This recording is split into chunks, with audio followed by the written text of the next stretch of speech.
full stop, specifically, new sentence, specifically, come on, routine. அப்படியே இருக்கணும் இந்த டாக்குமெண்ட்ல. டாக்டர் போட்டிங்களா? அது வந்து எதுவும் சேஞ்ச் இல்லை. What we get. So in the system India charge go to வைங்க. After the inauguration is over, then you can take it. ஏன்னா introduce பண்ணிட்டோம்னா then லேப்ல போயிட்டு then மத்ததெல்லாம் என்ன சார் ஸ்லிப் ஆக மாட்டேங்குது. ஒர்க் பண்ணுங்க. இந்த மவுஸ் இதுல மவுஸ் இல்ல.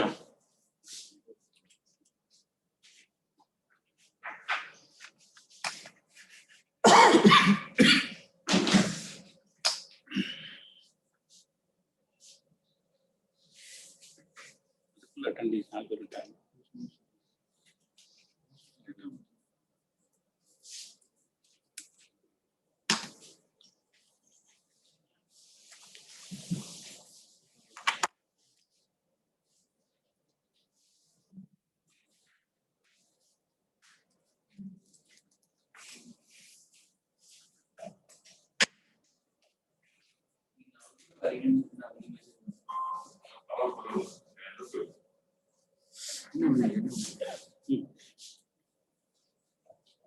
ஒரு பண்றீங்களா? என்னோட கேபின் தெரியுமா? கிருஷ்ணா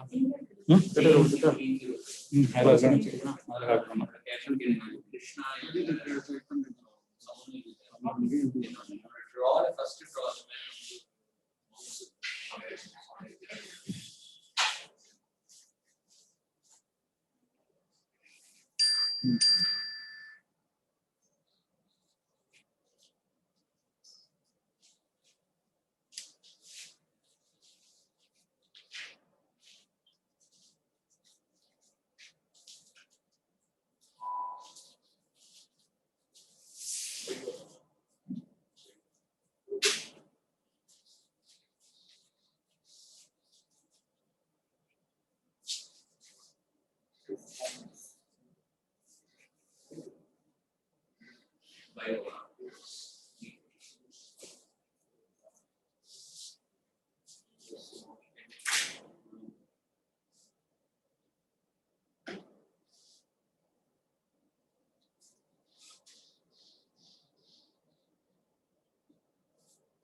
ஃபங்க்ஷன் நம்ம கிட்ட பண்ணீங்கன்னா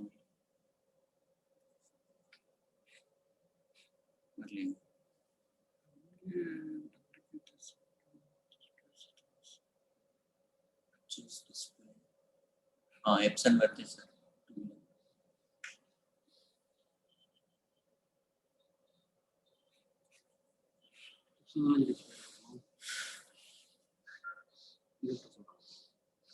ப்ராஜெக்ட் இருக்கு. இங்க ஒரு ஆப்ஷன் இருக்கு, மல்டிபிள் டிஸ்பிளேஸ் இருக்குதுங்க. டூப்ளிகேட் ஃபிட் என்ன சார்? ஓ ஃபங்க்ஷன் இல்லாம வந்து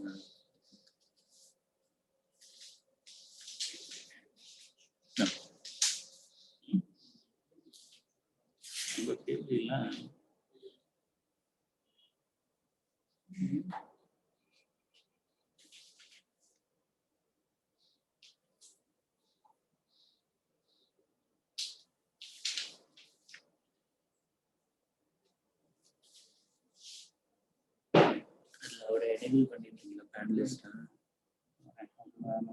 ஜாயின் வித் கம்ப்யூட்டர் ஐடி.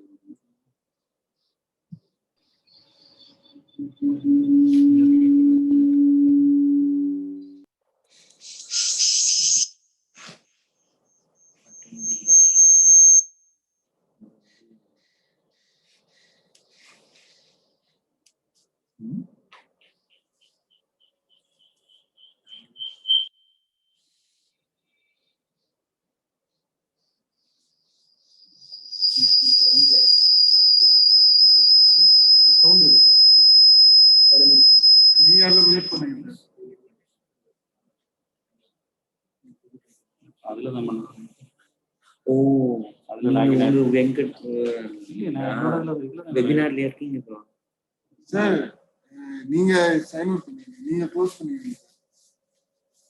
ஏன்னா ஒரு லாகின் தான் நம்ம பண்ணணும். நீங்க வேணா அந்த இன்விடேஷன் வேணா கிளிக் பண்ணிட்டு நீங்க இது பண்ணிக்கலாம். சவுண்டை மியூட் பண்ணி வச்சுட்டு வந்து சார் அதுல அட்டெண்டீஸ்ல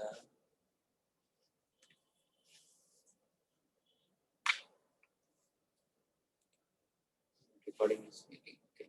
You can pass on them.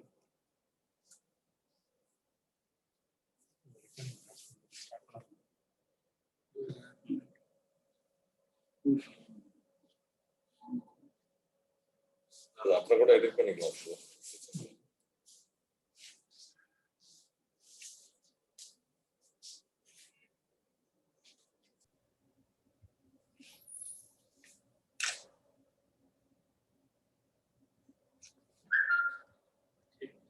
Good morning to all. I welcome you to the online workshop, high-end workshop on computational biology and data science. So Accelerate Vignan is a Government of India initiative under the aegis of the Department of Science and Technology, strives to provide a big push to high-end scientific research and prepare the scientific manpower that can venture into the research careers and knowledge-based economy. Part of this initiative is to conduct high-end workshops to improve the research productivity of the promising PG and PhD students from various universities and colleges of the country. Okay, by providing them an opportunities to acquire specialized skills through these workshops. Okay. As Harold Morowitz, spiritual father of ISMB and biometrics, mentioned, computers are biology. Computers are to biology as mathematics is to physics. So the computers, bioinformatics is an important field to understand biology. So the Department of Bioinformatics at Shastra University is proud to conduct one such workshop on computational biology and data sciences. This 10-day workshop consists of lectures from various people from India, overseas and industrial experts, covering the fields of advanced structural bioinformatics, genomic data analysis, statistical genomics, systems modeling, network engineering, computational drug discovery, big data platforms for biology. So these lectures are augmented with hands-on sessions using remote access. So it's my pleasure to welcome Dr. Arjun Krishnan from Michigan State University, who's going to deliver the inaugural address. And I also welcome all the other speakers from various parts of the country, overseas, and from the Shastra as well. Okay. So I welcome the participants of this workshop as well. So welcome you all and hope you have a good 10 days. Thank you.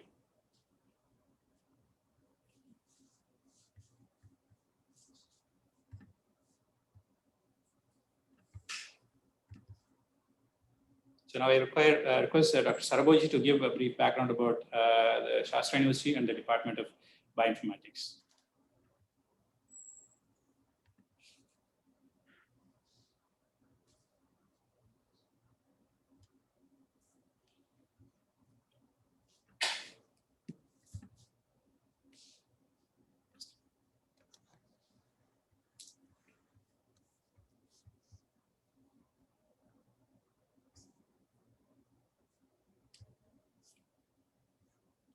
Good morning to everyone. So I am very pleased to invite you all once again for this high-end workshop in computational biology and data science organized by the Department of Bioinformatics, School of Chemical and Biotechnology at Shastra Deemed University, Tanjavur. At this moment, I am very happy to share the overview of our university and school and our department. Shastra Deemed University was established in 1984 as Shanmuga College of Engineering, affiliated to Bharatidasan University. In 2001, it was conferred as a university status under Section 3 of UGC Acts by the Government of India. Shastra has been accredited by NAC with the highest grade and has been conferred with the Category 1 status by the UGC. It is recognized as scientific and industrial research organization by Government of India, and it is actively undertaking research for various agencies like Department of Science and Technology, Department of Biotechnology, Department of Ayush, CSIR, DRDO, ISRO, Board for Research in Nuclear Sciences, etc. Shastra has established a technology business incubator in the area of Internet of Things and 3D printing in association with Department of Science and Technology, Government of India. Shastra takes pride in serving at par facilities for its students to enhance quality learning through its reputed academic structure. Shastra offers various undergraduate and postgraduate courses in engineering, science, education, management, law, and arts, besides various doctoral programs, and has state-of-art laboratories, a well-stocked library, and one of the best computing facilities.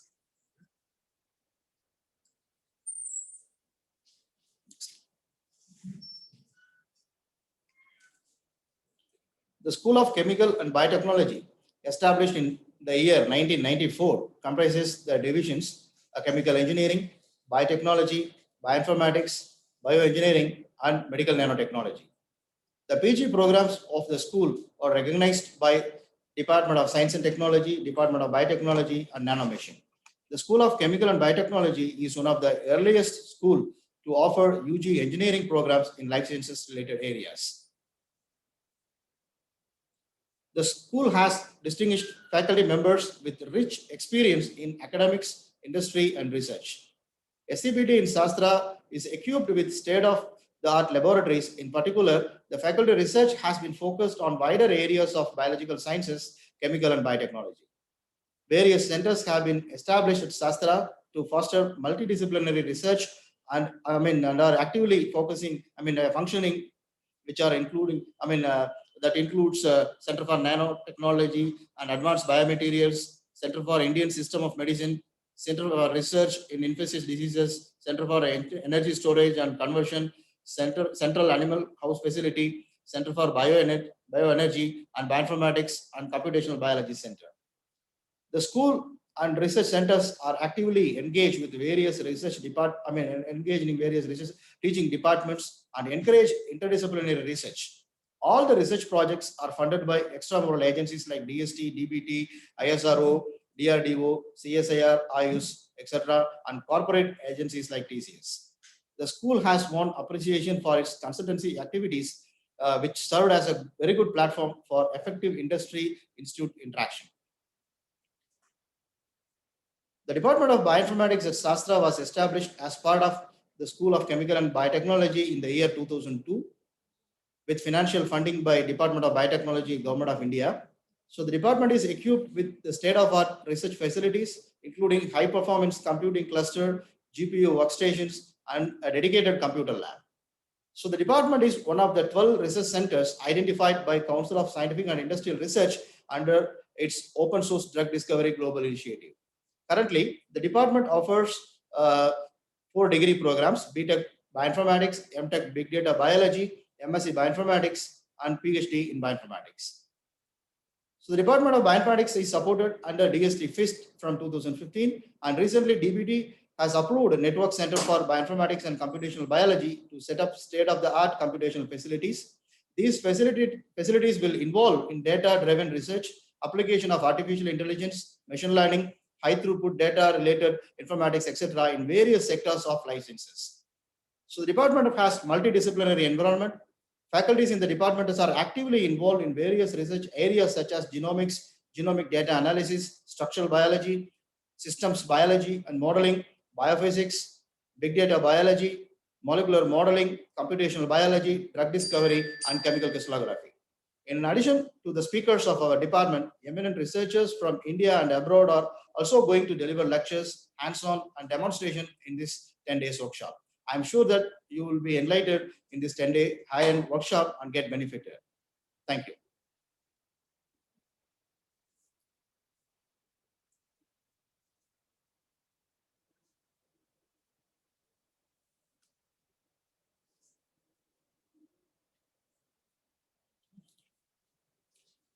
Good morning again to everyone. Thank you, Dr. Venkata and thank you, Dr. Sarboji, for the introduction about the workshop and about the department and the School of Chemical and Biotechnology at Shastra University. It's a very great pleasure to me for introducing the inaugural speaker, Dr. Arjun Krishnan from Michigan State University, USA. Dr. Arjun Krishnan is a computational biologist and working as an assistant professor at Michigan State University in the Department of Computational Mathematics, Science and Engineering. His research group focuses on developing computational approaches that leverage massive collections of genetic, molecular, and biomedical data using machine learning algorithms to gain insights into the mechanistic basis of complex diseases. Arjun is an expert in genomics, data integration, network biology, and predictive modeling. He is also passionate about training, education, and is an advocate for diversity in STEM. Dr. Krishnan received his PhD in computational biology from Virginia Tech University and was a postdoc researcher at Princeton before joining Michigan State. His research at MSU is supported by awards from NIH, National Institutes of Health, and the National Science Foundation, NSF. Now, I'd like to invite Dr. Krishnan to give his talk. Hey everyone, great. So let me see if I can share my screen and then I'll get started. So let's see, share screen, and then, yep, I think this should work. Can you all see my screen? Yes, we can see. Yeah. Okay, great.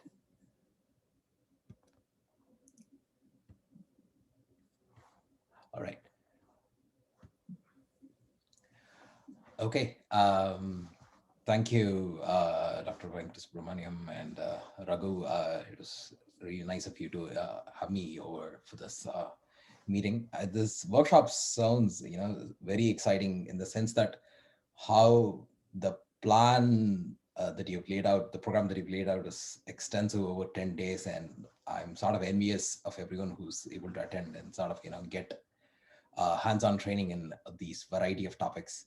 I am also personally very excited to, have this chance to sort of introduce computational biology as a field because of the topic that you folks gave me. So what I want to do is to spend the next about 40 to 50 minutes talking about computational biology very generally in terms of introduction and applications. And I have basically my take on this is something that I want to discuss today. And so before I start, I just want to make sure again, everyone can hear me clearly and see my slides. If there are, do attendees have an opportunity to post something on chat? I'm sorry. Yes, they do. They can post in the chat and then they can interact with you. Okay, great. I have my chat window open. So if you do have questions, you absolutely do not have to wait until the end of my presentation. I would very much love if you can post questions or comments, and I'll keep looking at the stuff and try to answer everything as I go. Okay? So that's number one. My name is Arjun Krishnan. You can just call me Arjun. And here at the bottom of the slide are information about how you can potentially reach me. This is my email address, website, and my Twitter handle. What I'm going to do today, depending on how much time we have, is to actually talk about three different things. Okay. The first part is sort of, I'll try to keep this very short, but I think this context is important.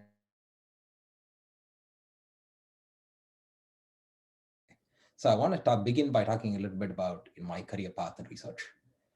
In part two, I'm going to then, shift over to talking about computational biology as this broad field and what I have, gathered about this area.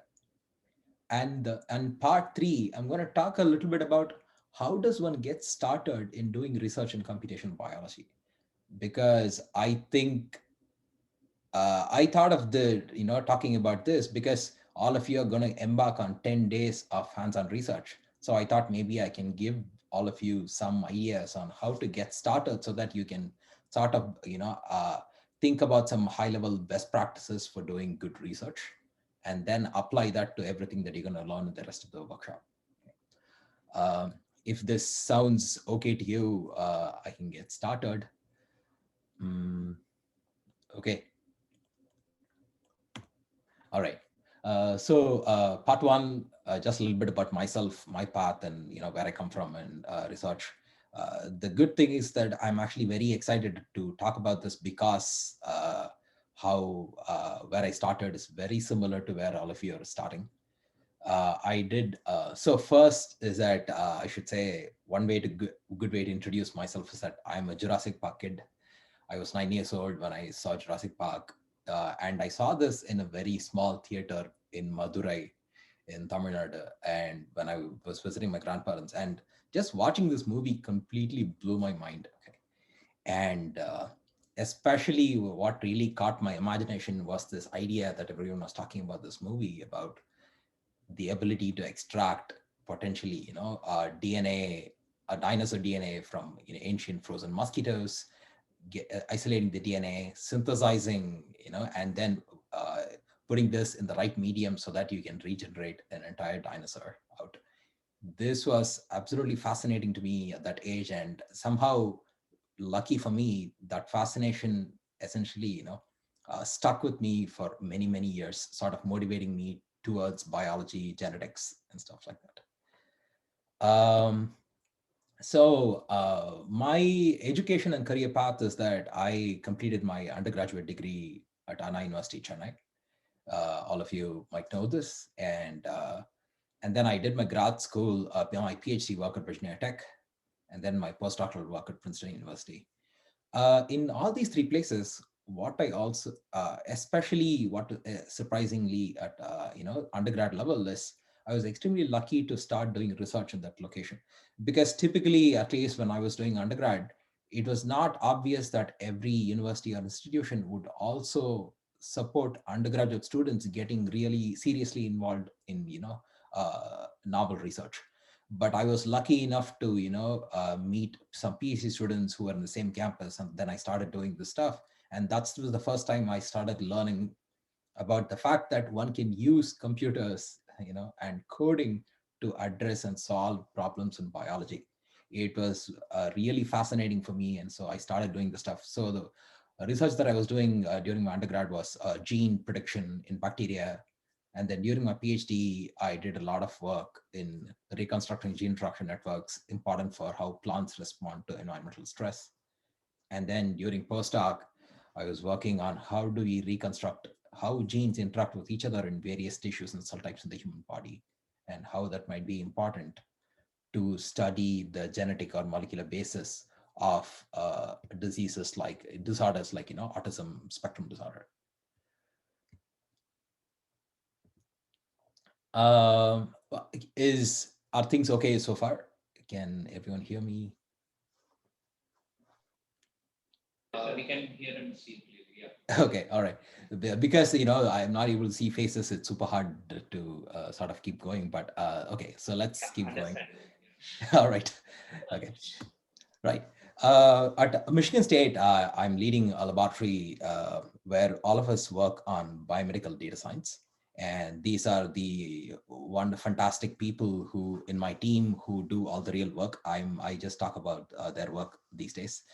And we are part of two different departments: computational math science and engineering, and in biochemistry and molecular biology. What we do, like Raghu mentioned during the introduction, is that we are primarily interested in this problem of how do we connect an individual's molecular data, be it gene expression profiles or DNA, to anything that we can measure about them in the clinic, for example, their health or disease status. And just to give you a very high level, cartoonish view of what we do, we basically deal with tons and tons of data that goes anywhere from electronic health data to DNA sequences. And then we develop methods and algorithms that can take advantage of all these data to then build models and predictions. These models are typically intended to capture how genes and molecular mechanisms work inside our body.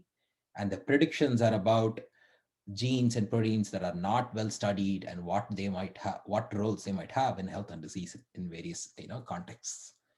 The link at the bottom, if you visit that, you'll be able to learn more about our research. Okay.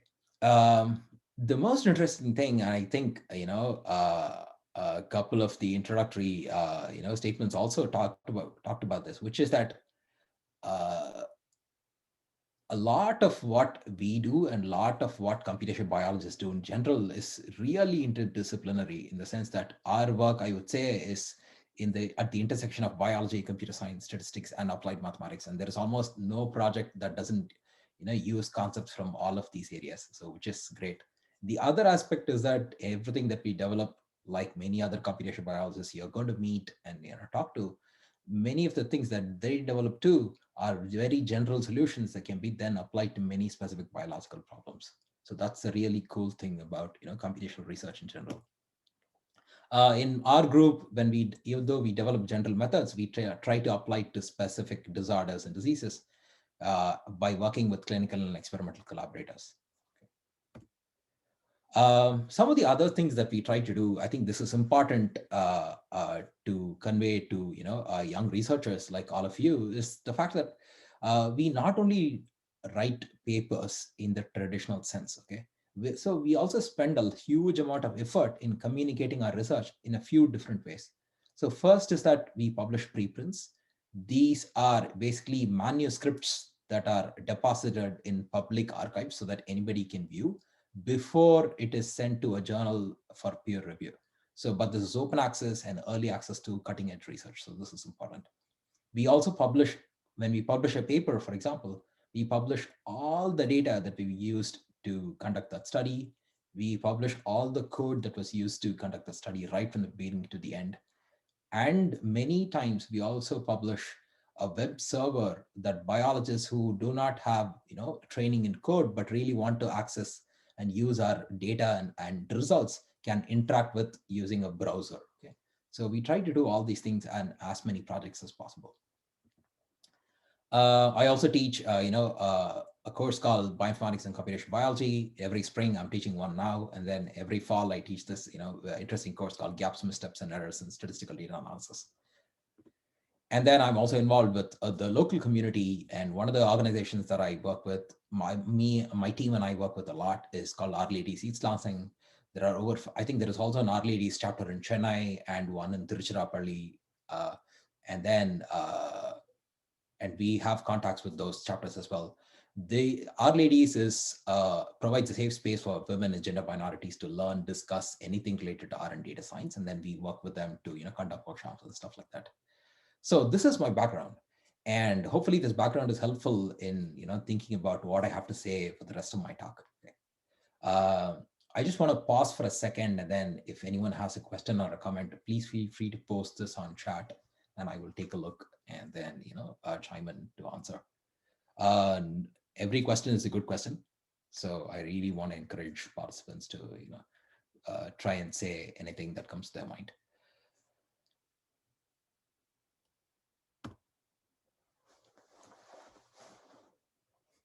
All right, I'll keep an eye out and then move on to part 2, which is, I want to use this part to talk about computational biology as a field.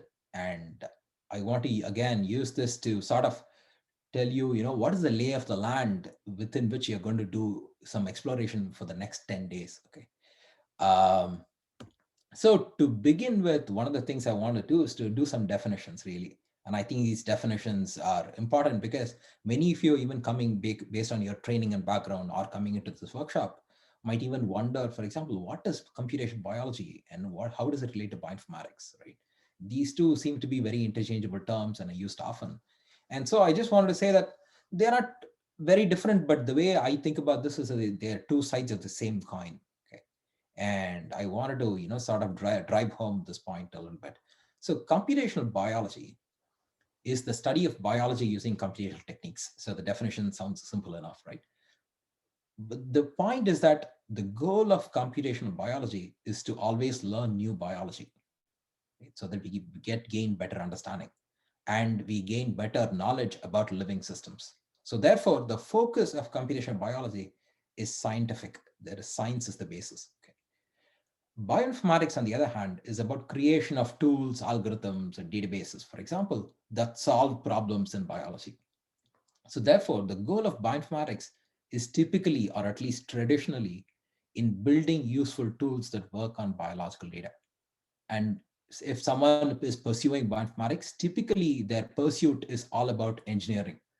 For example, algorithm development or better software engineering and so forth, okay? And computer science, all these aspects. So these are, of course, you can't do one without the other. For example, we need once we develop good tools, the goal is to then apply them to get better insights. Some problems will require the development of new tools. So these two are very interdependent on two sides of the same coin. The origins of bioinformatics is also very interesting, right? So for example, the first bioinformatician was Dr. Margaret Dehoff, and she's referred to as the first bioinformatician because of a staggering amount of contribution she made very early on especially in 1960s, 70s, and 80s, where she was one of the first people to really, think about and sort of, pursue the idea that one can really apply mathematics and computational techniques to study, aspects of biology. And the aspects of biology that she spent a lot of time thinking about was, protein and nucleotide sequences. And this is not surprising at all, because in the 1950s, 60s, and 70s, all the rage was about, what is DNA? What is the genetic material? What is DNA? How does DNA look? What do protein sequences look, and so forth, right? So clearly she spent all the time figuring this out. And today, and in many other workshops that you're going to attend, sessions that you're going to attend through this workshop, you will do things like, sequence analysis, right? But the funny thing is that many of the things that you might do are things that, Dr. Dehoff, invented and discovered very early on. For example, she was the first person who contributed to developing the first biological sequence database. Today, we know these databases like GenBank and UniProt, but she was the one who generated the first database. It was called the Atlas of Protein Sequence and Structure. And in creating this database, she also realized that protein sequences were originally, defined using every amino acid was, written as a in full words, for example, asparagine, leucine, and glutamine, and so forth. But that was taking up a lot of space in the database. So she was the one who designed the single letter, way of referring to amino acids so that you can compactly represent protein sequences. And in 1966, she came up with the idea of building evolutionary or phylogenetic trees, which we still, develop new methods for. In 78, she came up with this idea of how does one quantify the effect of substituting one amino acid with another in different proteins. And this substitution is the basis of every sequence alignment that we do today, be it DNA or protein. Okay. And in 1980, she launched the first protein information resource. Today, if you're a bioinformatician, a computational biologist, I'm sure you fire up a browser, go to a particular database, and then look up proteins and download the data set that you want. Back then in the 1980s, she had the foresight that such a resource is actually important. And the way she sort of employed this is that if you were a bioinformatician, then you will take the phone and dial a number and call that person at the other end, and then tell them that you're interested in a particular protein. And they would basically turn a file and then read the sequence of the protein for you, and you would write this down and then do your work on this end. So it is tremendous, but early good work. For example, this is the IBM computer she worked on. And on the right, you'll see the punch card and a stack of punch cards she used to basically write this program that she called Comprotein. This is the first de novo sequence assembler ever. Okay, so it's kind of magical to think about this at this point. And for example, what the assembler did was to take the fragments of the Edmund sequencing of proteins and then take these fragments and assemble them into the entire protein sequence on the right. So this is really a cool work. Okay. Another aspect of the origin is, computational biology, where the focus is on the science, right? So this origin, dates back to 1951, when in Princeton, in IAS near Princeton, the von Neumann machine was built. This is like one of the first early computers. That's how it looks. And the picture is on the right shows how it looks, right? So it has the memory it can hold 1,000 words, and addition took 62 microseconds, multiplication took 730 microseconds. But what is amazing was that when von Neumann built this machine, he was inviting scientists to try this machine to solve real problems.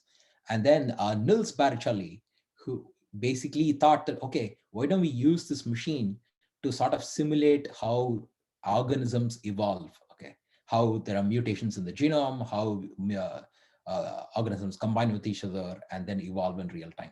So this was one of the first applications of this first early computers. So really, computational biology and computing, they are sort of running very, very parallel from early stages. The other good thing that I really appreciated, especially even as I went through my stages of training, was the idea that when I started, my computational biology PhD, there was still a lot of, lack of understanding across biologists of what is the role of computational people in this field. Okay? And even very early on, the idea was that people who have computational skills and who wanted to work in biology would be service providers. This is just like, how there can be, experimental techs in core labs who will do a particular experiment over and over. They're very good at it, but then it's like a commodity. You just fit as part of a large machine, then you move things forward and that's it, right?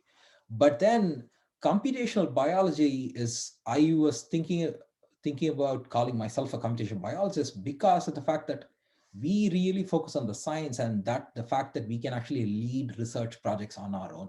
So luckily, over the years, and especially in the past 15 to 20 years, this mindset even across scientists within biology has changed a lot, to the extent that now computational scientists in biology are there are so many people who have become leaders of cutting edge research programs themselves. And they are typically not dependent on experimental data, or they work on equal footing with people who do experimental research to really drive science forward. So I think this shift in mindset is kind of super important. It is important even for you today. If you think that, okay, you can break into computational biology and do really well, you are benefiting from this shift in mindset that has happened over the past 15 years, and it's good for you. Okay. So just to bring home this point, if you think about the role of computational biologists and mathematicians in the past, it was essentially a supportive role where the focus was a computer science centered focus, and you worked in isolation, and you had limited amount of data that experimental biologists gave you, and then you do some hypothesis testing or whatever, do some small analysis, and hand things back to the experimentalist. Today, it's kind of really exciting. In computational biology, we get to drive research, and our research is both biology and computer science focused. It's really integrated with the rest of the scientific enterprise, and we have access to plenty of data, which means we can be really resourceful. And we can also do exploratory research today, which means that we generate hypotheses using our analysis and not just test hypotheses that others proposed. So these are all huge, landmark changes that has happened in the field over a large number of years. I would say I would take this even further and agree with Florian Markowitz, who wrote this very nice article in 2017 to say that today all biology is computational biology. By that, what I mean is that everything that has to do with modern breakthroughs in biology today will if you can take any major breakthrough, and invariably you will see that a critical part of the breakthrough has been some mathematical, statistical, or computational component that has become, that has been key to make that discovery or that invention. And it's going to continue to be forward. So there is no biology without computational biology today. Another way to think about computational biology is I'm very excited to be in this field because of the fact that this field is, I think, one of the truest examples of a melting pot of disciplines. So what do I mean by that? So for example, I want to illustrate this point by doing the following. On the left, I've just listed, popular topics in, modern biology. For example, genome assembly annotation, sequence alignment, quantitative genomics, or modeling regulatory pathways and so forth. Okay, so these are all the biology focused topics, right? But the thing is, we cannot do any of these things if not for all these algorithms and techniques on the right.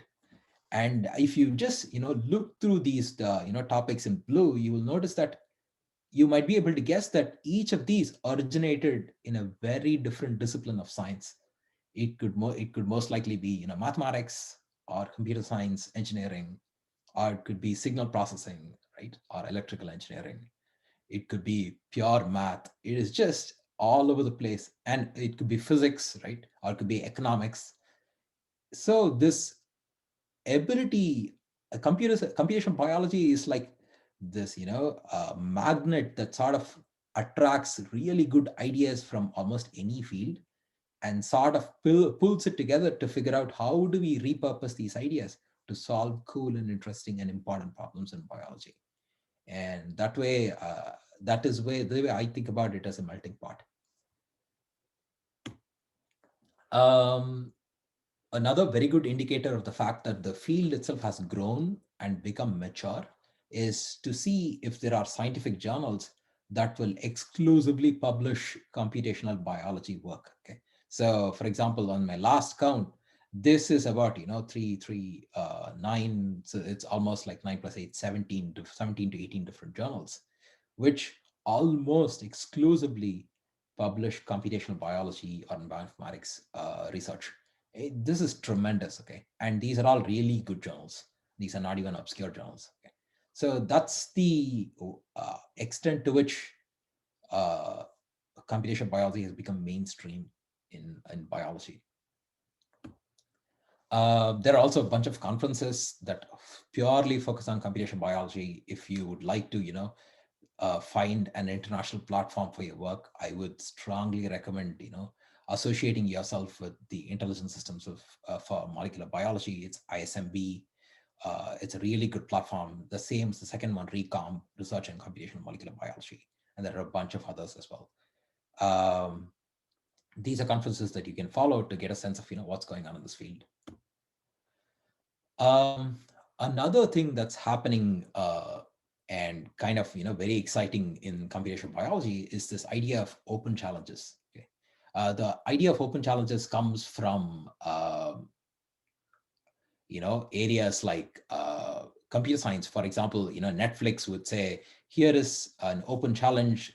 Any programmer can come develop their methods and then apply it to my open challenge, and then everyone will be ranked, and the top person or top team will be given a lot of money, okay, a huge prize. So the same idea has been adopted by computational biology field as well. So every single circle, for example, here in this picture in the slide, is a group of public open competitions that any of you can actually participate in, depending on your field of interest. So if you're interested in machine learning or medical data or text mining or genetics and genomics, there is some competition out there where you can go log into your browser, go open that page, and the page will tell you, here is a problem that has not been solved, but they will tell you what are the requirements for solving this problem, and you can develop a solution, submit your solution, and then compare yourself with others in the field. And then if you're the topmost one, you get a lot of accolades, perhaps an opportunity to publish a paper or win prizes. So this is a really good thing for the field as well. Two other things that have really helped computational biology flourish as as a field is the idea of open science. So the first aspect of open science is, across computational biology, there is now a norm at the international level that one not only publishes a paper, like I said earlier on, but one also publishes all the code that was used to develop a particular study or conduct a particular study. This means that you not only publish the code for downloading and using data, but also to process the data through various levels. So this is so that others can use, review, and edit your code and develop things on top of it. Typically, these code bases are shared using repositories like GitHub. The second revolution that I mentioned earlier was this idea that today almost every computational biology work, when it's done, it is written up as a manuscript and also immediately published as a preprint in addition to being submitted to a journal for peer review. And this is a good thing because preprints have now become the major source of cutting edge research. Because now we all know how long publication in journals take. Typically, it's anywhere from 6 months to even 1.5 or 2 years from the time one submitted their first manuscript. By that time, because the field of computational biology, for example, is evolving so fast, anything that is published is already old news. So this is kind of a really good revolution that's happening, and there are only good things to. I have only good things to say about preprints. Okay. Opportunities is something that I want to touch upon because all of you have decided to invest time, which means 10 days of your time to invest into a workshop like this. This is a chart that I borrowed from Nature Biotech publication, and on the x-axis is percentage of tenure track positions. The same thing applies for even industrial positions. Okay, and the y-axis, all these categories are essentially people who pursue different disciplines. And as you will see, the largest uptake of people pursuing a particular discipline into the tenure track, and this is true for, again, industry, is biostatistics and computational biology. Okay, so it's a really sought after skill to pursue this. Get these skills, and then one becomes really way more employable than pursuing many other disciplines. So this is quite true. So this is very exciting.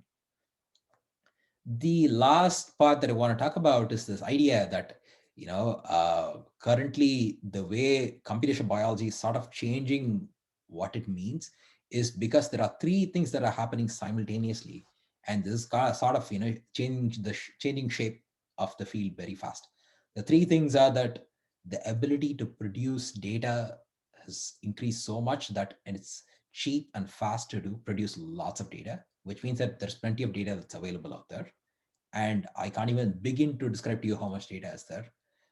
And people also predict that it's likely that data from biology is going to overtake the amount of data even from astrophysics, in about 10 to 20 years. Then the next big revolution is computing, the amount of computational resources that we have, and the ease with which we can obtain computational resources. For example, pay a small amount of money. We don't have to set up servers in our rooms and our institutions today. We can even pay a small amount of money to sort of get some time in a remote server to do some computation, and then we can log off, and that's it. We don't have to physically take care of stuff. So that revolution is huge. And the third revolution is this idea, because data and computing are available, machine learning and AI has become so important because they can take advantage of both these data and computing revolutions to make headway in a lot of difficult problems. I'm just lucky in the sense that because of my training and interest, I am also roughly in this area, because of which we've been able to do a lot of stuff, right? So one of the last things that I want to say here is that if you are in the job market or you're thinking about employment, here are a bunch of things that employers are looking for in their potential future recruits.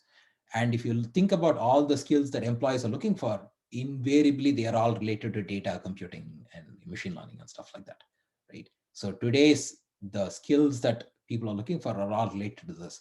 For example, you'll see it's high performance computing, setting up workflows, dealing with storage. The skill to deal with storage, skill to deal with management and metadata and all that stuff. So these are all related to the revolution that I talked about. And so these are very sought after skills that you can think about as you allocate time and effort to pursue various skills. So there is Nisha asks a question, how reliable these preprints are because they haven't undergone a review process? Sorry, I should have known. Okay, that's a really good question, Nisha. So it is always a good trade-off. The trade-off is that we know that preprints have not undergone peer review process. But if you think about it, even the peer review process is basically maybe 2 or 3 scientists reading this and then saying whether it's okay or not. But after the paper is published, it's up to the scientists in the community to read a paper and see if it is really good. And then basically that science is taken up by others and sort of extended. And the credibility of the paper is typically not the fact that it is just published in a good journal, but that the science stands the test of time, that others, when they try, this thing still works, right? So that process can happen even with a preprint. So even though nobody has peer reviewed it, if you are someone who wants to take that particular finding or that code and start off, investigate it and then build on top of it, that same process can be done with preprint. And then you get to do this, anywhere 6 months to even 2 years before others can do it. So it's just amazing. So I think the positives far outweigh the negatives in my mind. I'm happy to chat about this more if you're interested. But thanks for the question.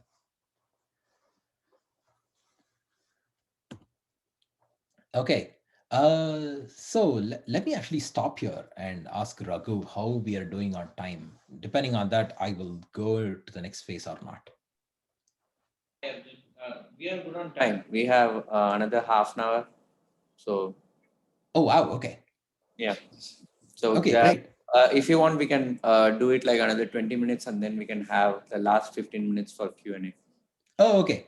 Yeah, okay. Let's do that actually. Okay. Sounds Maybe. Good.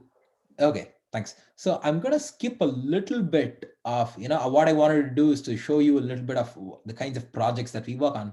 Okay, maybe let me do this very quickly. So for example, some of the projects that we are working on, I sort of want to talk about this here in the context of data algorithms, and computing, because that's the area that we work.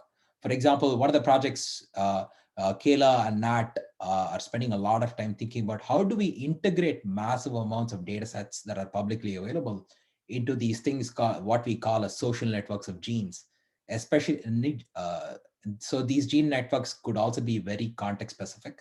So we are thinking about how do we construct these networks for specific age groups, for specific tissues in the body, and even specifically for males and females. We are also developing methods to figure out, given a network, what can we say, given we know some information about certain genes in the network, what can we say about other genes, especially in the context of associating genes that have never been studied before experimentally, and then associating them with pathways, diseases, and phenotypes. So this is a bunch of work that's going on. Let me skip this part. Skip part 2. So another area that we are working on quite a bit is to develop methods that will enable us to compare data across human and model systems. We know that, of course, a lot of experimental work is done in model systems like mouse, zebrafish, or flies, even though the biology might be something that is relevant to humans, right? Of course, we can't do experiments with humans. But once we've done experiments and generated data in these model organisms, how do we then take this data or knowledge and translate it faithfully back to humans is a big question. So we are working in this area too. Another big area that is super interesting, and of course, many other scientists are working on this, is to say, how can we take advantage of health records that all of us get, that gets collected for all of us in health systems, and our DNA or molecular profiles of individuals, and then make predictions about specific individuals, about their health and disease risk. Okay. So this is also an area that we're working on. More broadly, I think our work and the work of thousands of other scientists will fit into this broader scheme where I'm sure in the future, this is 5 to 10 years down the line, a lot of data that is going to be collected from each one of us when we visit a doctor. And it's not just going to be a blood work or a specific test that the doctor prescribes, or maybe a physical checkup. We're going to get a lot of data collected at the same time, because data generation is going to become way easier. And then machine learning methods are also going to be part of the doctor's toolkit that the doctors can take advantage of in sort of thinking about what the algorithms think and what they think, and combine these two together to say something about a specific person. And this future is not far into the future. All right. Okay. So if you have questions about part 2, please post them on chat. I will keep an eye. And in the interest of time, I'm going to part 3. This part 3 is probably the most practically important for all of you attendees, okay? Especially in sort of really setting yourself up for the rest of the workshop. Because I try to make this as practically useful as possible. So one of the first things I want to talk about is that when you are venturing into computational biology, or when you're venturing into a specific problem, I'm sure all of you will start reading research papers, right? So I'm sure you're reading research papers for various reasons. For example, to know what is the method this particular paper is proposing and so forth. So, but one of the things that I wanted to also tell you is to use the process of reading research papers to even learn a higher level skill about how to do research in general. Okay, so there is a question about the difference between machine learning and deep learning. I'll make a note of this question and then come back to it at the end. Okay, so let me, yep. So machine learning and deep learning. All right, let me come back to this question at the end. It's a good one. Okay, so what I wanted to recommend is to use the process of reading papers to learn about how to do research. Okay, so let me tell you what I mean by this. One of the things you can actually learn from reading a paper is not that just scientific content, but if you take one step back and think about this entire paper, you will be able to see how did the authors frame a particular biological problem into a computational problem that can then be addressed using computational techniques. Okay, this step is not at all trivial. Just because there is a problem in biology, it does not mean that that problem, the way it is stated, can immediately be addressed using computational or bioinformatics approaches. We have to sort of take that problem, sort of twist and turn it a little bit, or maybe figure out one particular facet that can be addressed computationally.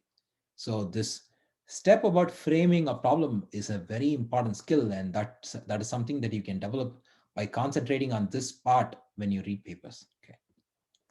The second is also to figure out how did the authors choose the methods and tools that they used in the study.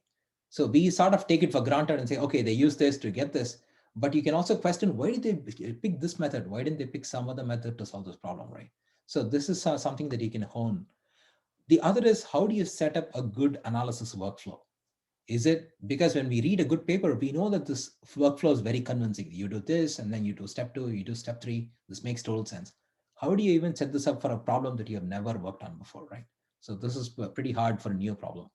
And then finally, how do you establish groundwork, which is to convince anybody that this research study is possible, and then sit down the groundwork and then build a series of results that support the ultimate claims of the paper. So this is something that you can start thinking about when you read papers, in addition to its content alone. Okay. Another good thing to do when you read papers is to sort of figure out for yourself, can I classify this paper into one of the following categories? And just doing this mentally gives us a good grasp of what is actually going on. So for example, you can ask whether the particular paper is describing a new method, or is it an improvement on existing methods, or is it an evaluation of a bunch of other methods that are already out there? Right? Or is it really not developing any new method, but it's maybe implementing this as a nice software or a web server or a database? Or maybe it is not developing any of the stuff, but it's using existing tools and databases to solve a biological problem, right? And so that you can get more new insights. So just figuring out how to categorize a particular paper is also a really good mental exercise to do. Some suggestions on how to do, read papers better. I would say, make reading papers a habit, even something like as many papers in a week as possible. And then don't get swayed by the fact that which journal publishes it or the media hype and all that stuff. Over time, you will develop the faculty to, critically analyze paper, but that'll take time, and that's fine. Use a reference manager like Zotero so that you can keep track of papers and add notes. And then create something like a glossary that you can record every time you see a new word or term, you can sort of record this somewhere. And then I would also, recommend creating a single document where you take notes across lots of different papers so that you can get one holistic view of multiple papers that you read. And the last thing is to contextualize your research. Okay, don't worry about, if you're taking notes, don't worry about this. I'm happy to pass along all these slides to you so that you can, take a look at this later, because there is a bunch of text. By contextualizing research, I mean that whenever we read or paper or listen to a talk, one of the good things that I find very useful is to find out how is it related to the work that I do in some way. Even if I find a small connection, the connection is useful in understanding what I'm listening to or reading about. All right. So let me skip this part. Another thing that you can do if you want to venture into computational biology is to familiarize yourself with a lot of different databases that are or data resources that are out there.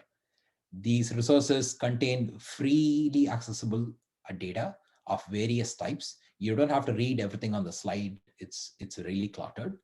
But the point is that there are many types of data that is out there that you can venture into, and you don't have to depend on anybody. Okay, you can get access to genomes, proteomes, or gene protein annotations, or networks, or known associations between diseases and genes, or even functional genomic data like gene expression, sequences, or data from humans and model systems. It's all out there. So you can definitely take advantage of this data. Another thing that I wanted to sort of talk to you about is this is not something that is talked about often. So I wanted to give you a chance to think about this. How does one choose a good problem in computation biology? How do you even come up with a project to work on, right? So as if you are somebody who's coming into computation biology in your early stages of training, I would suggest the following approach. Take any paper or any study that you really like, okay, and then break it into 3 components. Typically, a study is in a specific area or system. Maybe it's in mouse, and they are studying epithelial cells or whatever, right? And then you figure out what is the problem or question. It could be about a specific pathway, or it could be about a specific protein, whatever, right? And then you look at what algorithm or technique they're using. It's possible that they're doing protein molecular dynamics, or it could be that they are building these gene interaction networks or whatever. So you sort of have these 3 different paths for any computational study that you really like. Once you've figured out all these things, I would say keep 2 constant and change the third. You can keep any 2 constant and change the third, and then you'll get a completely new research project to work on. Okay. So which means that you can keep the area of the system the same, the algorithm same, and change the question, or you can keep the area and the problem the same and try a new algorithm. And all these are really good things for you to do at these early stages. Okay. And another thing that's quite useful is to figure out what do you ultimately want when you complete a particular computational research. Whether do you want new biological insights, or do you want to improve upon existing methods, or do you want clarity on which method works best, or do you want to improve the efficiency of current methods, or do you want to make current methods usable broadly by biologists? So just figuring out what you want at the end is really useful to set up a good project. Okay. Another approach that I find very useful is to take an interesting example in biology and say, okay, here's a really cool finding. What I do in my mind is to try to generalize the problem as much as possible, and then see if I can develop a method that can give me many such examples on a high throughput scale by running this the algorithm that I come up with on massive amounts of data. So this is another way of thinking about good problems or projects to work on. So something that I want to insist is that when you start working on problem, it is not always true that you will actually be successful in completing this problem. So one of the skills that all of you would be well off developing is the idea of not spending 8 months or 1 year working on a problem and then realizing that nothing is working because there is no signal of the data, or maybe the hypothesis was wrong. So instead, what you're better off doing is to developing the skill to do this thing called exploration and prototyping very early on, so that you can fail fast and learn from it. Okay. So you can data very early on to using plots and summaries, performing preliminary analysis very fast with parts of the data sets or toy examples, and then really implementing something without speculating about what might be going on with your particular method or algorithm. So this is a really good skill to have. Okay. I'm not going to talk too much about this. All of you hopefully know that, are either using the R ecosystem or the Python ecosystem. It's really fleshed out for all of you to, use in terms of the language, writing these digital notebooks, having access to external packages, and including the ones that will help you do data wrangling and visualization. So whichever path you pick, the R path or Python path, I've just listed a bunch of stuff that you can look at later. And another skill that I hope that all of you develop is this ability to use the Linux command line so that you can navigate the file system, run code, manipulate files, and write shell scripts. Okay, this is a really important skill. Let me skip over this in the interest of time, but you can go through these slides where I've given you tips on how to organize a computational biology project in your computer, so that when you embark on this, you have a very systematic way of proceeding through these different steps. So I've told you what these file structure is and what each of this actually means. Okay. So let's skip over this thing.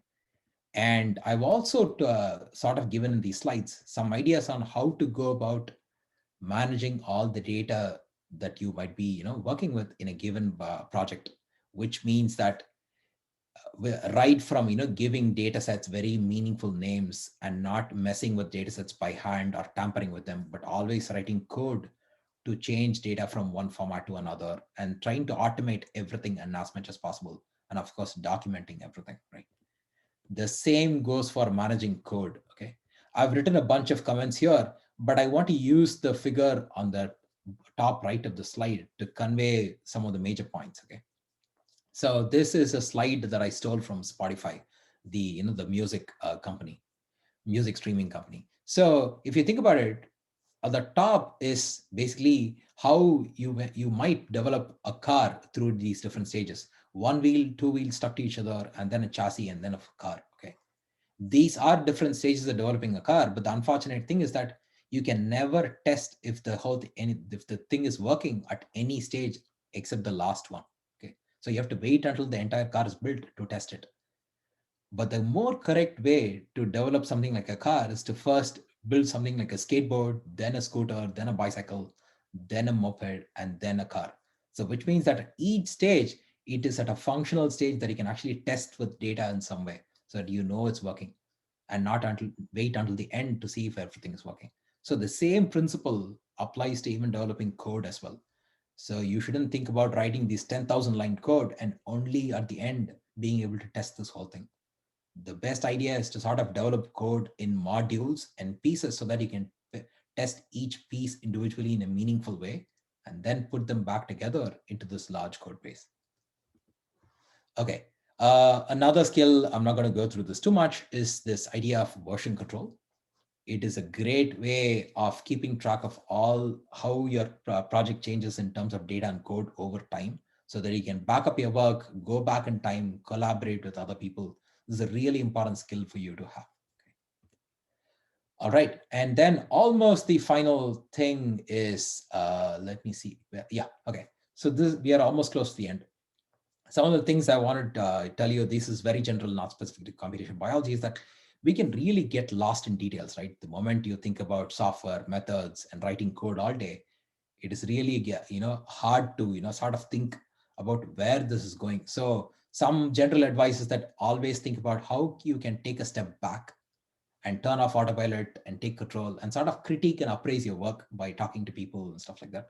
And also remembering the big picture once in a while. And this is good. You will really benefit from this, doing this once in a while. There is plenty of resources online. I don't have to tell you, all of you are probably much smarter than me in looking for help online. And there is no shame in looking up stuff. And then, because after all, in research, we want to invent new things by repurposing old things. So it's not a bad idea at all. This includes videos, blog posts, lectures, and so forth. Okay, so I guess that's it. So I'm going to stop here. I want to thank again, my wonderful team. Nothing of what I do is possible without the effort of all these folks. I want to thank the funding agencies and IHNSF, and I will stop and take any questions. Thank you, Dr. Arjun Krishnan. It was a wonderful talk. We actually enjoyed listening to lots of tips and tricks that you gave to the students, which actually many of the students do feel at time to time ask this themselves how to face some of these issues. So thank you so much. It was a very enlightening talk. So we do have some questions. So one of the question was Nisha asked how reliable are preprints, and because they haven't gone through a peer review process. Right. Yeah, I think I sort of answered this right in the middle, which is about the fact that the benefits of preprints far outweigh the negatives of not having gone through review. But I think the one that I didn't answer was the difference between machine learning and deep learning. Right, right, yeah. That's So the I'll next probably one. take that. So it's a good question. Let me think about a good answer for this. All right. So in principle, deep learning is a subset of machine learning. Okay, because in machine learning, what we are trying to do is to find patterns in the data in a supervised or unsupervised way, which means that we find patterns in the data based on some prior knowledge that we have, or we only use the data to find patterns in it. So that's the supervised, unsupervised part. Deep learning is essential. And when we say machine learning, what algorithm we use to capture those patterns in data can differ a lot because there are so many algorithms that are out there. For example, if you are interested in machine learning, you might have heard, these algorithm names like support vector machines or logistic regression and stuff like that. Deep learning gives us access to another set of models that we can use like within machine learning. So it's not like they are super different from each other. So the only difference I would say is that deep learning is different from traditional machine learning in a couple of different ways. Okay, so in traditional machine learning, we have to be very careful in sort of doing something called feature engineering. So which means that we have to be very careful about how we process the original data so that we can maximize the algorithm's ability to capture these patterns. One of the biggest advantages of deep learning is that deep learning algorithms allow us to not do this feature engineering at all, but they are actually good at finding out the best ways of representing data and capturing patterns all by themselves. So that is a big advantage. The second thing is that deep learning models can be way more complex than traditional machine learning models because they take advantage of a lot of interactions between features and also a non-linearity in some way. I'm not going to go deep into the stuff. I'm happy to chat about this or even point you to resources if needed. Okay, so the next question is Rohit says, how important is it to learn to work on Amazon AWS for a career in bioinformatics? I see a lot of positions. Yeah, it's a good point. I would say today it's quite important. I was just chatting with Chris, who's a postdoc in our group. You'll see his picture on the top left, and we were talking about some skills that he would have to master to go into industry, and AWS definitely came up. So I think generally this cloud computing thing is super important because of the reason that I said.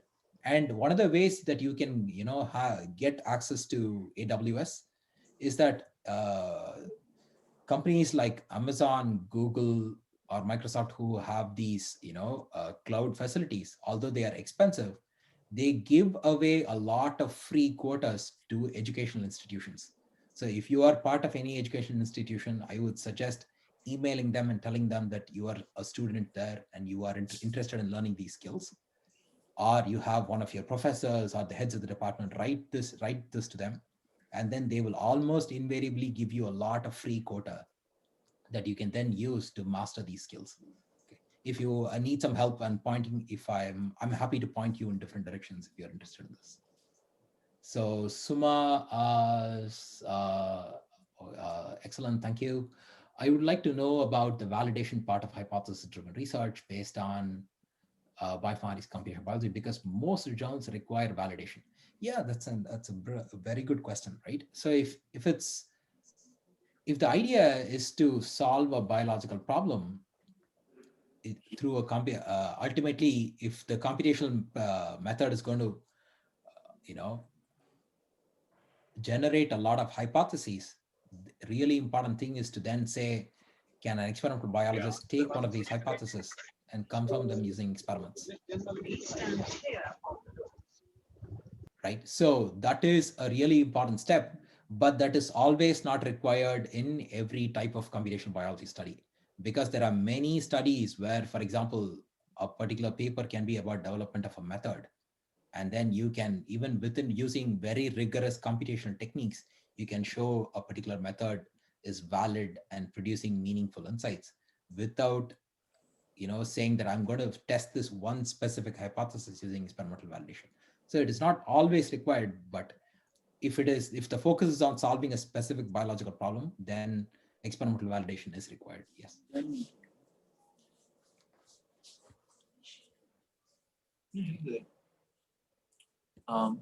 Oh, actually, there's Q&A too. I forgot that there's another. Yeah, so in the Q&A, the Pavitra has asked like how would someone can strengthen their fundamentals to get used to coding. Right.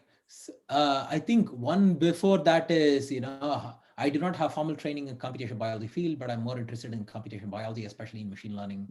Oh, okay. So how do I strengthen coding as well?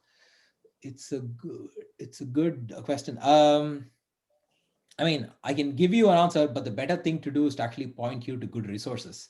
So Pavitra, feel free to send me an email. My email is at the bottom left of the slide. The email is very straightforward. It's just my first name, Arjun @msu.edu. Send me an email and I'll point you to good resources. But it's a good question. So Ashita asks, if a hypothesis created proves to be false, can it still be an important observation on how to not approach the problem? Absolutely. It's a very good general scientific question, right? So I was even discussing this in class today. If you think about the properties of what makes a good scientific study, one of the things to think about is that if a particular scientific study is designed well, then irrespective of the outcome, whatever the outcome, the study will tell you something meaningful and give you insight and give you something to learn about. Okay, so that's the design of a good study. So therefore, definitely, even if you set out for a hypothesis, if it's designed well and data is collected well, confirming or negating the hypothesis is still very meaningful and useful many times. And then Dr. Hariharan asks, in order to predict more realistic models in computational biology, for example, gene propagation, population dynamics, the fractional order differential equation models need to be developed. Is any machine learning algorithm for these models? I'm sorry, I'm not able to think of anything off the top of my head, but let me note this down and think about this. And if you are interested in this, I'd be happy to, send you something in case I find the stuff. So Rohit says software completely is a great resource. Thank you, Rohit. So that's the answer to, a Pavitra. So this is one of the things I'm sure I would have suggested too. So software completely is great.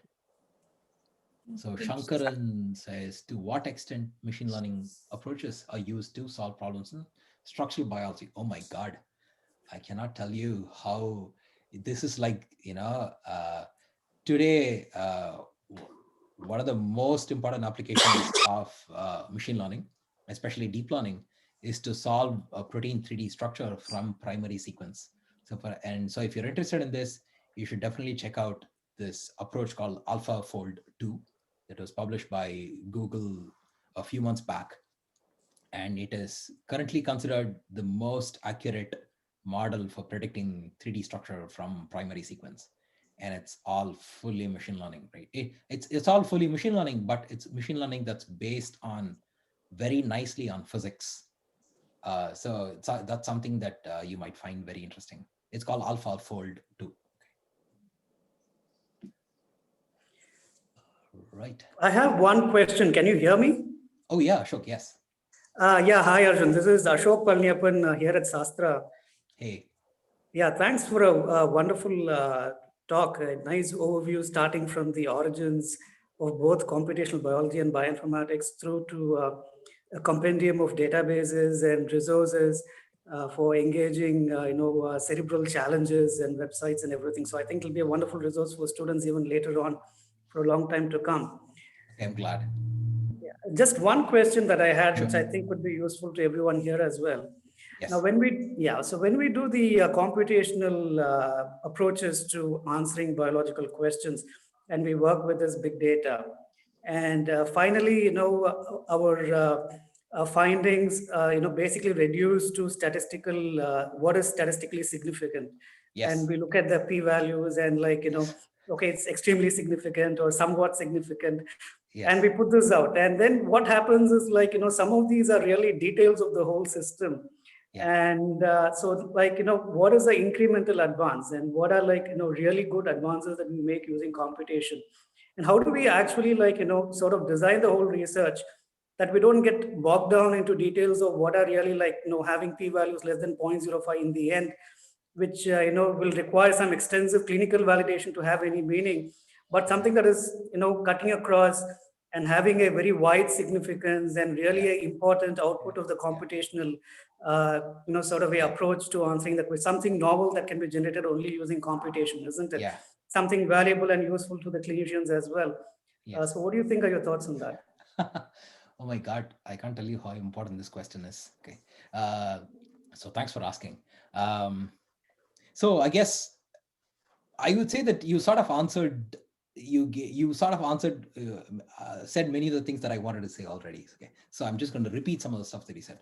Definitely, I think this focus on a p-value or on a significant result is one of the most terrible scientific practices that we're having a very hard time shaking, which means that our focus, because there's a lot of issues with p-values, and p-values are themselves were not intended to be used the way modern science uses it when Fisher sort of invented this back in 1920s and 30s. Okay. So to again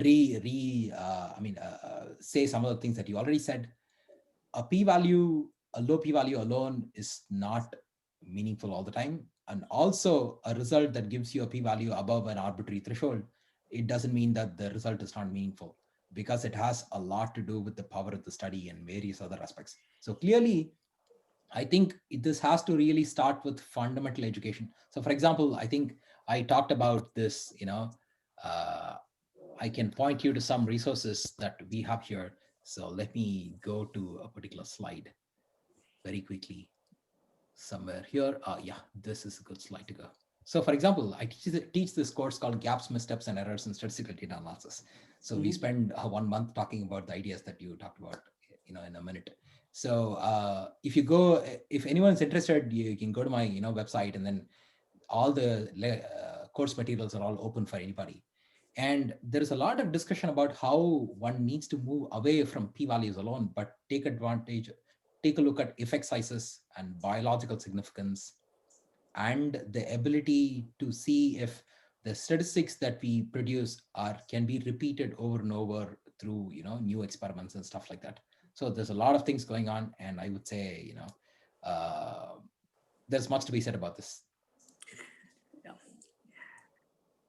Yeah, thank you so much for that. So I was just wondering, just to add to what you said, is there any way that, instead of just at the end, giving a series of p-values and these are the results and hey, these are significant. Is there some thinking that goes into the design of your own research in your, in the extensive work you've done? Do you do something that guides the problem formulation so that at the end, the reader or the scientist is not just left with p-values to estimate the significance of your work, but they really get an impression that there's something significant that is going on here, and then they want to pick up on it. Actually, okay, so thanks for following up. Just to make sure, Raghu, do I still have time to answer these questions? Yes, you do. Yeah. Okay, thank you. All right. So let's think about, this is a good question. So let's think about p-values in a couple of different ways, right? So for example, a p-value is supposed to be the false positive rate. Okay. And turns out that false positive rate is actually not something that we are actually interested in once a study is published. And I think I need to spend some time sort of explaining what I mean. The false positive rate is that if there's something that has no real effect, we detected it as having an effect falsely. That's the false positive rate, right? So when we say we're going to set a false positive threshold of 0.05, we are essentially saying that there is a universe of things that have no effect. I might have picked up 5% of them in my study. That's what setting a p-value of 0.05 means. In fact, this statistic is actually useless when we want to interpret the true results that are presented in the paper. So actually, what we are searching for is a different quantity called the false discovery rate. Okay. The false discovery rate is the following. Let's think about this in terms of genes, right? Let's say I want to discover genes related to diabetes, and I do some study, and at the end of the study, I end up with 10 genes that have p-value less than 0.05. This p-value of 0.05 does not tell me anything about these 10 genes. It just says that of the hundreds of genes that have nothing to do with diabetes, I might have picked 5% of them in my list of 10. That's what p-value of 0.05 says. But what one is really interested in saying is, Out of these 10, how many are likely to be incorrect? So I don't care about this 25 or 30,000 genes that might be false. I am interested in the fact that this paper reported 10 genes. I want to figure out how many of these 10 genes might be incorrect. So that quantity is called the false discovery rate. That is rarely reported in papers. So one of the things we do when we design, computational analysis is to report false discovery rates in addition to false positive rates. So this is number one. Okay. But this is Another just thing to think just about. sorry to interrupt, Sure, but please. this is just the corrected p-value, isn't it? That we correct using Bonferroni or Benjamini-Hochberg. So that is just the false discovery rate, correct? It is the false discovery rate, but my point is that what should I say? You're controlling for multiple hypothesis testing, but the name is slightly different. So I wonder if you have something, yeah. It is slightly different in the sense that, okay, you are right that when we do something like Bonferroni, what we do by doing Bonferroni correction or especially Benjamini-Hochberg correction, we are controlling for false discovery rate at a particular percentage. So in a way we are but what we are reporting is something like a false discovery rate of the entire study in some way. Okay. But in many computational analysis, we can explicitly calculate it even without resorting to correcting p-values. Because when we do this correction, we are typically faced with this point of where we have, hundreds of hypotheses to test and we're going to do correction. But even when we have 2 or 3 hypotheses to test, you can explicitly calculate something like a false discovery rate. Okay. So that's what I essentially mean. Another aspect that I really want to, sort of convey to students as well here is that we talk about this p-value of 0.05 threshold, right? This threshold is totally arbitrary. Okay? Nobody said that this is the correct threshold. And the threshold can actually vary depending on your particular study. So let me give you 2 examples where this difference actually is actually meaningful. Let me ask all of you a question. Okay. So you know to search things in Google, right? So when you type in a term and then Google gives you results, right? How many of you have gone into the 3rd and 4th and 5th pages of results to find what you want? Almost never. Do you agree with me? So typically we find the answers in the first page and we click and go forward. So Google also knows this. So when they pick results to show, they don't want to make sure that most of their results are correct. They want to make sure that just their top results are really accurate. Okay. So there, the false positive rate and false positive rate or false negative rate trade-off is very different. Okay. Let's think about a clinical scenario. Let's say there is a test for detecting cancer. Okay. And let's say it's a really expensive test that takes a lot of time to detect. Let's say it's skin cancer, right? I come into the market and say, I actually have developed another test, which is very cheap, but has a high false positive rate, which means that many times I'll get it wrong. I might say that you have cancer, but the test is very cheap and fast. Okay. Now in this situation, it is actually okay to have high false positive rate, because if my cheap technique tells you that you might have cancer, you can as well take biopsy and give it to the expert and they will apply this expensive procedure to confirm that hypothesis, right? So in the cancer case, it is okay to say that somebody has cancer if they don't. It is only worse to send somebody home if they actually have cancer. So in both these cases, your trade-off on false positive rate is completely different. So therefore, sticking to a particular threshold of 0.05 for every single problem is a bad idea. So one should also develop this, understanding of things, saying, I'm going to fix this threshold based on this problem, based on what is meaningful to me. Okay, so I'll stop here. Okay. Thank you very much. Yeah. Thank you, Ashok sir, for that question, which is a very important question because there is the p-value hacking that's pretty and it's been abused a lot. So thank you for raising that, and thank you, Arjun, for answering that question in much detail.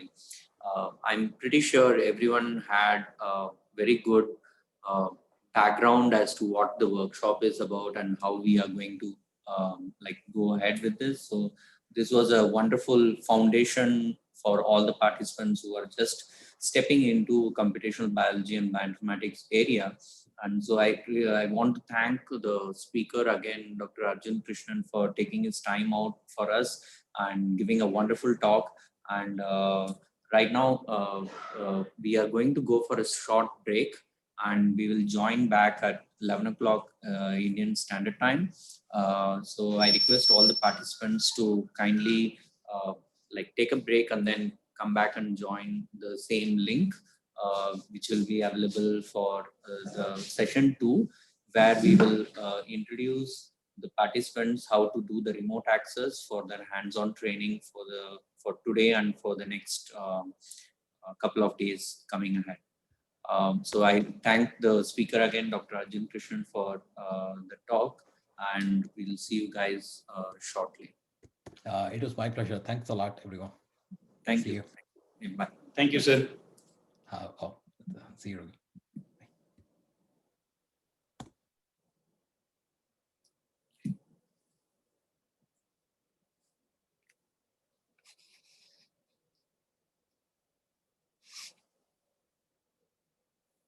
Stop.